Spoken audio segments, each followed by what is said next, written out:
नमस्कार, मैं त्रिनाथ राणा। सजीव जगत में प्रत्येक जीव का शरीर अत्यंत छोटी छोटी इकाइयों से मिलकर बना होता है, जिन्हें हम कोशिकाएं कहते हैं। जिन कोशिकाओं से पौधों के शरीर का निर्माण होता है उन्हें हम पादप कोशिकाएं, एवं जिन कोशिकाओं के द्वारा जंतुओं के शरीर का निर्माण हुआ होता है उन्हें हम जंतु कोशिकाएं कहते हैं। तो आइए इस वीडियो में हम सर्वप्रथम पादप कोशिकाओं को जानने का प्रयास करते हैं। आइए जानते हैं पादप कोशिका के बारे में। पादप कोशिका जो होती है वह प्रायः बहुभुजाकार होती है। इसके बाहर सेलुलोज की बनी हुई कोशिका भित्ति पाई जाती है, जिसका मुख्य कार्य होता है कोशिका को निश्चित आकार प्रदान करना तथा कोशिका के आंतरिक अंगों की सुरक्षा करना। इसके बीच बीच में कुछ स्थानों पर छिद्र भी पाए जाते हैं, जिससे जल व अन्य वस्तुओं का आना जाना होता है। इसके भीतर हम जो आप नीले रंग में देख रहे हैं, यह होती है कोशिका झिल्ली। कोशिका झिल्ली एक जीवित वस्तु होती है। यह कोशिका के भीतर आने वाले व कोशिका के भीतर से बाहर जाने वाले वस्तुओं का नियमन करती है। कोशिका झिल्ली के भीतर चिपचिपा अर्धतरल एक पदार्थ पाया जाता है, जिसे हम प्रोटोप्लाज्म अथवा जीव द्रव्य कहते हैं। इसके भीतर समस्त कोशिकांग अपने अपने जगह पर स्थित रहते हैं। पादप कोशिका का एक महत्वपूर्ण कोशिकांग होता है क्लोरोप्लास्ट अथवा हरित लवक। इसके भीतर पर्णहरिम अथवा क्लोरोफिल पाया जाता है, जिसमें प्रकाश संश्लेषण की क्रिया होती है।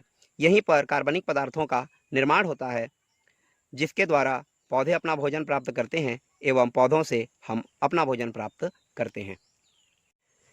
इसके पश्चात आप देख रहे होंगे, ये हैं कुछ थैलीनुमा अर्ध पारदर्शी रचनाएं। ये थैलीनुमा संरचनाएं होती हैं, जिनकी खोज कैमिलियो गाल्गी ने किया था। इनको गाल्गी काय, गाल्गी अपरेटस अथवा गाल्गी बॉडी कहा जाता है। इनमें कई पदार्थों का संग्रहण तथा परिवहन इत्यादि का कार्य होता है। अब बात करते हैं माइटोकॉन्ड्रिया अर्थात कोशिका के पावर हाउस की। इसे कोशिका का पावर हाउस कहा जाता है, क्योंकि यहीं पर कार्बनिक पदार्थों का ऑक्सीकरण होता है व उससे ऊर्जा उत्पन्न होती है, जिसका प्रयोग कोशिका के भीतर हो रहे विभिन्न क्रियाकलापों में होता है। अब आइए जानते हैं अंतःप्रद्रव्ययी जालिका अथवा एंडोप्लाज्मिक रेटिकुलम के बारे में। एंडोप्लाज्मिक रेटिकुलम अथवा अंतःप्रद्रव्ययी जालिका जो होता है वह नलिकाओं का जाल होता है। इसके भीतर कई पदार्थों का स्रवण संग्रहण होता है। एंडोप्लाज्मिक रेटिकुलम दो प्रकार के होते हैं। एक होता है स्मूथ एंडोप्लाज्मिक रेटिकुलम अथवा चिकनी अंतःप्रद्रव्ययी जालिका, और दूसरा होता है रफ एंडोप्लाज्मिक रेटिकुलम अथवा खुरदुरी अंतःप्रद्रव्ययी जालिका। रफ एंडोप्लाज्मिक रेटिकुलम अथवा खुरदुरी अंतःप्रद्रव्ययी जालिका में आपको ये जो बिंदुनुमा संरचनाएं दिखाई दे रही हैं, इन्हें हम राइबोसोम कहते हैं। इनका कार्य होता है प्रोटीन संश्लेषण करना। इसके पश्चात हम आते हैं कोशिका के सबसे महत्वपूर्ण भाग केंद्रक में। ये जो यह गोल संरचना आप देख रहे हैं, इसे हम केंद्रक कहते हैं।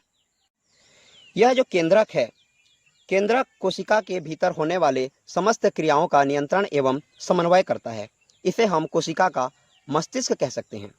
केंद्रक के भीतर जो द्रव्य पाया जाता है उसे हम केंद्रक द्रव्य कहते हैं। बाहर जो द्रव्य पाया जाता है उसे हम कोशिका द्रव्य कहते हैं। दोनों को मिलाकर ही प्रोटोप्लाज्मा अथवा जीव द्रव्य कहा जाता है। आइए जानते हैं केंद्रक के भीतर कौन कौन सी वस्तुएं पाई जाती हैं। सबसे पहले आप केंद्रक के बाहर जो बिंदुनुमा संरचनाएं देख रहे हैं, ये भी राइबोसोम ही होते हैं। इसके भीतर जो आप धागेनुमा संरचनाएं देख रहे हैं, इन्हें हम क्रोमेटिन अथवा क्रोमेटिन नेट, क्रोमेटिन जाल कहते हैं। ये कोशिका विभाजन के समय गुणसूत्रों का निर्माण करते हैं, जो हमारे आनुवांशिकी गुणों के संवाहक होते हैं। इसके भीतर यह जो आप एक नीला अथवा काले रंग का डॉट देख रहे हैं, इसे हम केंद्रिका कहते हैं। संभवतः यह कोशिका विभाजन के समय में विभाजन में मदद करता है। इसके पश्चात आइए हम थोड़ा बाहर चलते हैं। ये जो बड़े आकार का एक रिक्त स्थान आप देख रहे हैं, इन्हें हम रिक्तिका अथवा वैक्यूल कहते हैं। इनमें कई बार विभिन्न प्रकार के रासायनिक पदार्थ भी भरे होते हैं। इसके अलावा क्लोरोप्लास्ट के अतिरिक्त कुछ और लवक भी आपको इसमें दिखाई दे रहे होंगे। ये जब वर्णहीन होते हैं तब इनमें भोजन संग्रहण का कार्य होता है। उस स्थिति में इन्हें ल्यूकोप्लास्ट कहते हैं। और जब ये कोशिकाएं फूलों के पंखुड़ियों की कोशिकाएं होती हैं, तब इनमें विभिन्न प्रकार के वर्णक रहते हैं, तब इन्हें क्रोमोप्लास्ट कहा जाता है, जो पंखुड़ियों को विभिन्न प्रकार के रंग प्रदान करते हैं। आइए अपने आसपास पाए जाने वाले पौधों की कुछ कोशिकाओं का अध्ययन हम सूक्ष्मदर्शी के द्वारा करते हैं। यह आप वैजयंती का पुष्प देख रहे हैं। आइए सर्वप्रथम इसकी पत्तियों की कोशिकाओं को सूक्ष्मदर्शी के माध्यम से देखते हैं। ये वैजयंती की पत्तियों की कोशिकाएं हैं 100 गुने उच्च आवर्धन में। स्टोमेटा को देखिए, ये हैं 450 गुने के उच्च आवर्धन में। स्टोमेटा को खुले हुए स्थिति में आप देख सकते हैं। साथ ही इसके आसपास बहुभुजाकार कोशिकाएं, जिनकी कोशिका भित्तियां आपको स्पष्ट रूप से दिखाई दे रही होंगी। ये चित्र वैजयंती के पंखुड़ियों के चित्र हैं।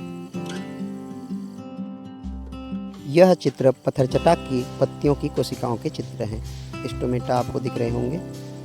उच्च आवर्धन में कोशिका भित्ति के किनारे में रंगे हुए भाग आप देख पा रहे हैं। यह पौधा छत्तीसगढ़ी में कैना कहलाता है। आइए इसकी पत्तियों को हम देखते हैं। 100 गुने आवर्धन में इसकी पत्तियों में स्टोमेटा आप चमकीले रंग में देख सकते हैं एवं बहुभुजाकार कोशिकाएं आपको सुंदर रूप से दिखाई दे रही हैं। हरे हरे क्लोरोप्लास्ट भी आपको इसमें दिखाई दे रहे होंगे। घृत कुमारी की पत्तियों की कोशिकाओं में आप ध्यानपूर्वक देखिए केंद्रक को। साथ ही स्पष्ट सेल वॉल किनारे में आपको क्लोरोप्लास्ट भी दिखाई दे रहे होंगे। ये भी उच्च आवर्धन में एलोवेरा की पत्तियों की कोशिकाएं ही हैं। इसमें भी आप कहीं कहीं पर केंद्रक देख पा रहे होंगे गहरे रंग में। ये लाल भाजी के तने की कोशिकाएं हैं। ये जो गुलाबी रंग दिख रहे हैं, ये हमने रंग नहीं डाले हैं, ये प्राकृतिक रंग है। इस चित्र को आप कई बार देख चुके होंगे। आप सही समझ रहे हैं। प्याज के छिलके की कोशिकाएं। केंद्रक को देखिए, ये आलू की कोशिकाएं हैं। बीच में आप लवक देख रहे हैं, जिनमें स्टार्च का संग्रहण होता है। आशा है यह वीडियो आपको पसंद आई होगी। बहुत बहुत धन्यवाद, बहुत बहुत आभार।